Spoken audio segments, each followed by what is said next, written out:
Let's go to Jordan in Houston, my hometown. Go Astros. What's up, Jordan? Hey, John, not much. How are you doing? We are partying. That's not true. I'm not partying at all, actually. I'm sitting at a desk talking to you on the phone. And, hey, there's 4 awesome people from all over America out here watching, too. We have a packed studio audience here. What are you up to? Just hanging out. Been excited to talk to you. So Very cool. I guess I can just kind of go ahead and kind of get going here and let you know what I'm calling about. Yeah, tell me what's up. So here's where I'm at. I kind of just want to see if you can help guide me in the right direction. In my past, I've just never been very good with friends. Okay. Friends has never been my strong point. I know exactly for me kind of where the issue started when I was young. So if that kind of helps you a little bit. Absolutely. If you do, I mean, do you kind of want to know like where it kind of started for me? Yeah. Before we do that, let's do this. When you say, so you and I talked a little bit earlier for a minute before we had to reshoot some stuff. You were mentioning that you have friends and you start friendships and they end in ash. What does that mean? So for me, it means that they end in ash. And this is why I'm in therapy now. This is why I'm working on this. But it ends up being that I end up abruptly ending the friendship. There's no reconciliation. There's no nothing. I'm just, I think, too scared to kind of, if that makes sense. Do you end it over an issue? Like somebody's like, hey, I got vaccinated. And you're like, you're an idiot. I hate you. No. Or do you just wake up on a Tuesday and you're like, you're lame. It's kind of like it'll build up over time. And I never really say anything about an issue. What builds up? So, I mean, I'll take my most, I think, shining example of this. I had a 10-year friendship, right? I ended up living with this girl. We were friends since high school. It was really awesome. You know, I ended up moving to Texas and living with her for a while. Ended up meeting my husband, everything like that. Like, Texas is great, right? So over the time that we had lived together, the environment that I was living in with her just became really unsafe, really unstable, really scary. What does that mean? And then, so like, for instance, one of the roommates threatened to shoot up drug dealers. And then the drug dealers came back and said, we're going to shoot up everyone in your entire house. So, kind of thing. So sometimes I talk to folks and they're like, it's just not safe. There's Cheetos everywhere. And then there's, it's not safe because someone's going to murder us. So, okay. So this is legitimate, not safe. Okay. Right. And so it kind of ended up being, and in the middle of this, I was planning my wedding, right? So I had a lot going on. Yeah. So my now husband and I ended up moving out of this house. We, got out of there. We're safe. No one was harmed, thank goodness. And then it ended up being that she was trying to control planning my wedding. Okay. And I think I just got to a point where I just couldn't handle her anymore. And it was like less than a month before my wedding, I ended up cutting the friendship off. No, nothing. No, I just said, I can't have you in my life anymore. And I just cut it off. So did you uninvite her from your wedding? She was going to be my bridesmaid, one of my bridesmaids. And you just broke up with her? 100%, yeah. I just broke up with her. And it makes me sad to this day. Like, I've written like a letter that I haven't sent, that kind of stuff. But I think what I'm just scared of now, and here's where I am now, is that I've made a new friend, and I'm scared of this happening again. Like, I'm scared of repeating history, Yeah. So take me back quickly. Take me back to, you said you knew where this stuff all comes from. Where does it come from? So, right. So it started when I believe I was like 10, right? Okay. So I went to a 4-H camp over the summer one year. 4-H camp? Were there just chickens and goats everywhere? No, it was like a 4-H camp. Like, we were hiking, and then we would like go swimming, and then it was kind of one of those camps. Okay. So what ended up happening was I was friends with these 2 girls. Like, we went to camp, we met, we like hung out. We were supposed to go to a dance one night, and we like that morning we were all like kind of coordinating our outfits. Like, we were like, this is going to be fun, and we were excited and everything. We went to dinner before the dance, and the 2 girls came up to me. Like, I couldn't find them for some reason, and they come up to me randomly, and they both together said every other word of one sentence. So if you can kind of picture that in your head, they said one sentence, but each girl was saying one word. What was the like sentence? going back and forth. So they came up to me and they said, we don't want to be your friend anymore. We don't want to hang out with you anymore. We don't want to go to the dance with you. And in that moment, I'm like, of course I was upset. Like I cried and everything. Like I was 10. I don't know, Yeah, it was you were bad. 10. Yeah. And then that's kind of where it started. Where what started? Where I think my issues with friendships really started. I would be willing to bet money. I'm not very wealthy. I'm not wealthy at all. I'd be willing to bet you that's not where it started. My guess is if you and I sat down and kind of put it, that may be a contributing factor. Kids are wildly resilient. Those kind of things can be a thorn. But all that to say is this: understanding, to use the language from the book, owning what happened. Owning the fact that you have a history of either friends breaking up with you or you breaking up with friends, okay? That's the important part there, that you recognize you want to be in a relationship with people and somehow it always implodes. And now we're at a stage where we have to acknowledge reality.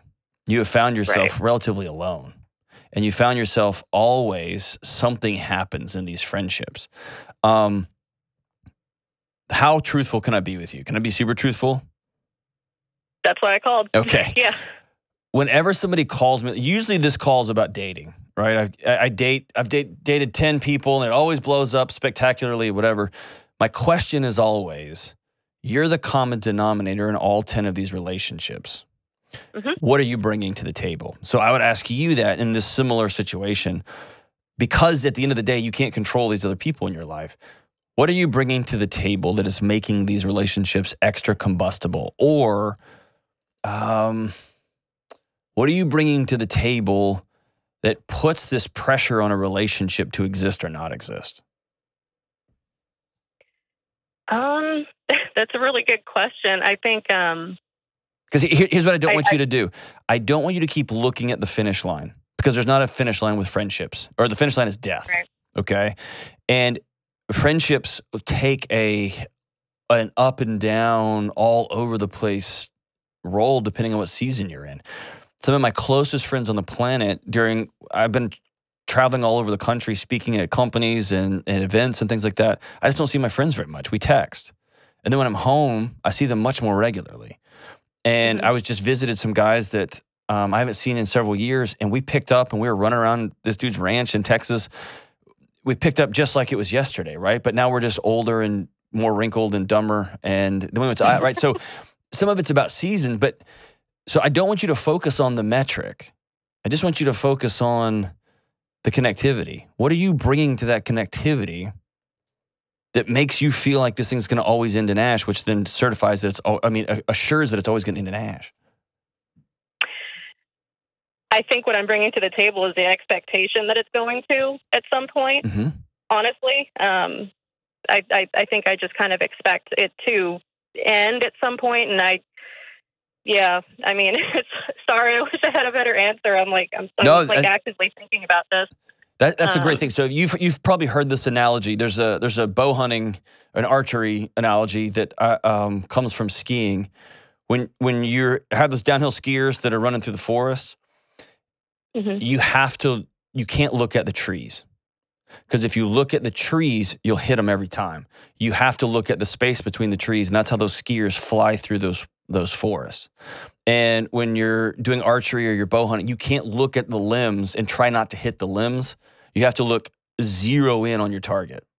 And that's how right? So you go through all that stuff. If you head into new friendships, head into new relationships, and by the way, your husband is a friendship of some sort. And my guess is you've probably put this burden on him too. Looking for, I have, and when does this end? Is that true? I wish it wasn't, but I think in the back of my head, I keep thinking, okay, he's going to leave me eventually, or something like that. I know that won't happen, or I hope it doesn't happen, but I don't. You know what I mean? Yeah. Besides those friends, who took off on you? Besides knuckleheads at a camp, who took off on you?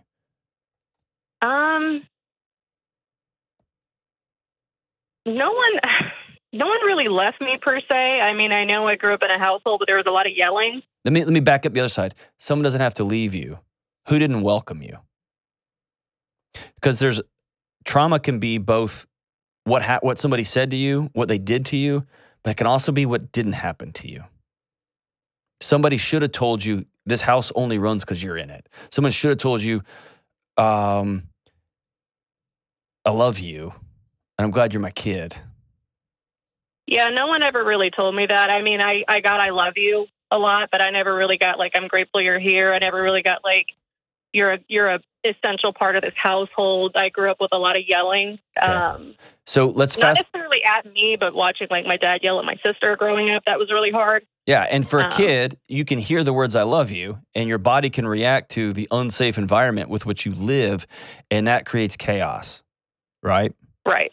And so that chaos ping-pongs through every relationship you're going to have. So your choice now is to say, okay, those things happened. What am I going to do now? And what I would tell you is, it sounds like I'm playing semantics, and I'm not. The difference between how incredible can me and my husband make our marriage versus how do I keep from losing this thing? One of those is a performance and a checklist and a set of metrics. The other is a free-for-all into a new adventure. You see what I'm saying? Now, that new adventure is going to be filled with potholes and roots that you trip on and metrics that you need to keep up with, but it's the other way around. And I would tell you that with friendships. Entering into a friendship with expectations that this is all going to come down someday. It's like, dude, we're just getting coffee. You know what I mean? Right. Yeah. And when a friend lets you down, which 100% of them will, and I have let my friends down, the relationship, if you go looking for when does this end, you will find confirmation of the ending everywhere. If you go into, we just ride or die. This is just who we are. There will become seasons when y'all fade out, and that's okay. And then there'll be seasons where we're just not friends anymore. Like, oh man, we haven't hung out in 3 years. That's just how life works. But there's always going to be a core group of people that you circle back to, and you circle back to because you're intentional about it. And when they let you down, then you can have that hard conversation. Hey, you were taking over my wedding. Stop. You're my friend. And then they may say, you're a train wreck. You always playing things, and it's a mess. And we're staring. So here's the example in my wedding. You ready? I was real against, I didn't want any of my friends to have to spend any money. So I was like, we're not doing tuxes. We're not doing any of that stuff. I want y'all just to wear clothes that you already have. And so I came up with these outfits that were like white shirts and like short sleeve shirts because it was hot outside in Texas where I got married, and like khaki pants. Everybody's got that. And a group of my buddies came, and two of them in particular, and said, hey, by the way, we've all changed what we're wearing because you have us dressed like idiots. We're not doing this. And by the way, you're going to go get a jacket too because you're not a moron. You're getting married. So here's the thing. I wasn't waiting for them to screw up so that I could announce, I knew it, my friendship's over. I said, hey, I want to do it differently. And they said, we love you enough that 20 years from now when your kids look back at those pictures, they're going to have less respect for you because you made us dress like morons. And so we love you enough to hold you accountable to it. And I went, thank y'all. Thank you. You know what I mean? And so there's a moment when you can say, hey, you were taking over my wedding. And your friend can say, that's because it's a mess and it's going to go horribly awry, or I'm sorry, right? You see what I'm saying? Because there's not all that pressure. There's not a finish line that we're looking to get to. So here, let me say this. You said you have a new friend. Tell me about this new friend. She's awesome. We have a lot in common. We're both tattooed, so that's cool. We both have dogs. We both don't have kids yet. You know, we're both fairly young marriages, that kind of thing. We've been kind of like confiding in each other a little bit. Like we've been finding those areas in our life where it's like, me too. You know what I mean? And so that's been kind of nice to have that person in that way. So that it's been great. I mean, it's only been a couple of months, but I mean, it's been great. Do you feel the pressure you're putting on this already? I do. Like you've created a checklist for it already. So let me be like, I have tattoos. I just don't have, I have them under my clothes, right? So you can't see them. And I've got friends who are tattooed all over the place. And I've got great friends that have zero and they make fun of me.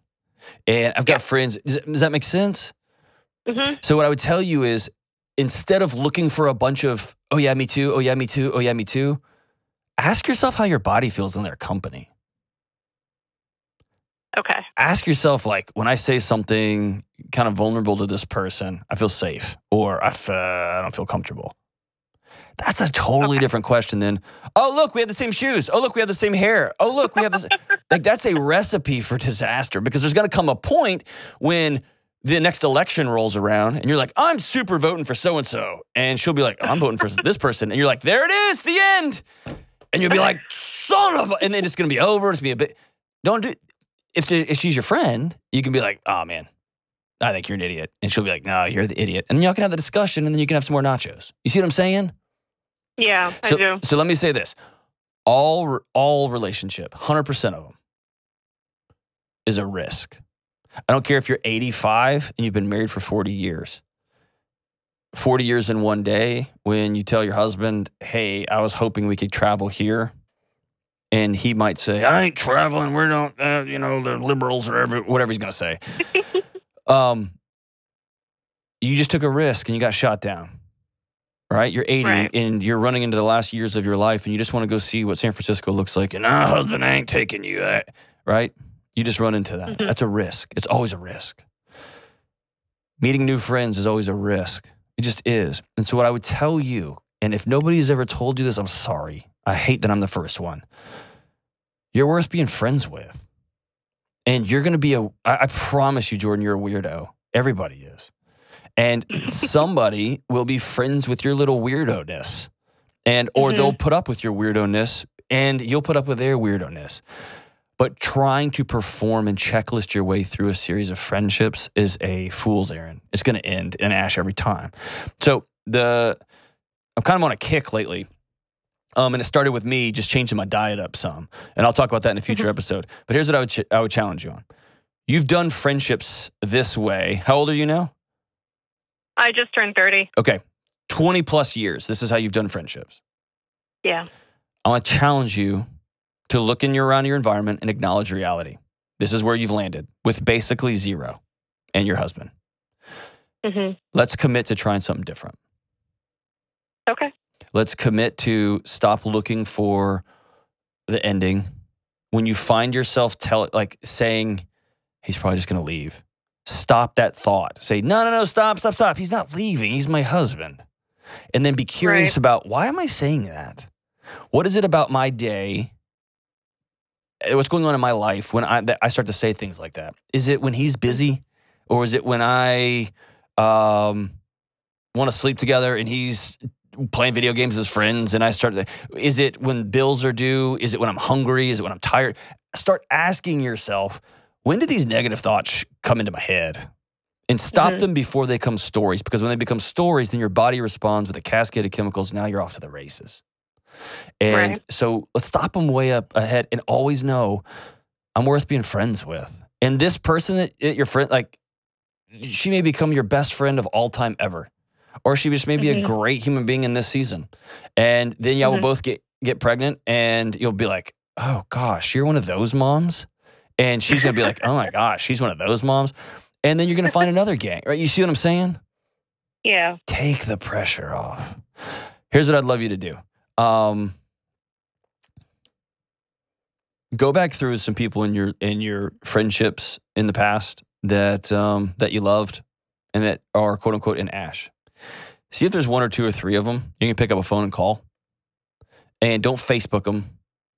Have a human interaction, but reach out and call and say, hey, let's go get coffee. Or let's go X or Y. Let's go do something. And some of those friendships, those old friendships the conversation needs to start with, I just need to start this conversation by saying, I'm sorry. I screwed that up. And I'm working through a lot of childhood stuff. Not an excuse. It just happened. I did it. And I was rude, and I want to start fresh. Or I just want to tell you I love you, and I'm sorry. I know we don't hang out anymore, but I miss you, and I hope you're doing well.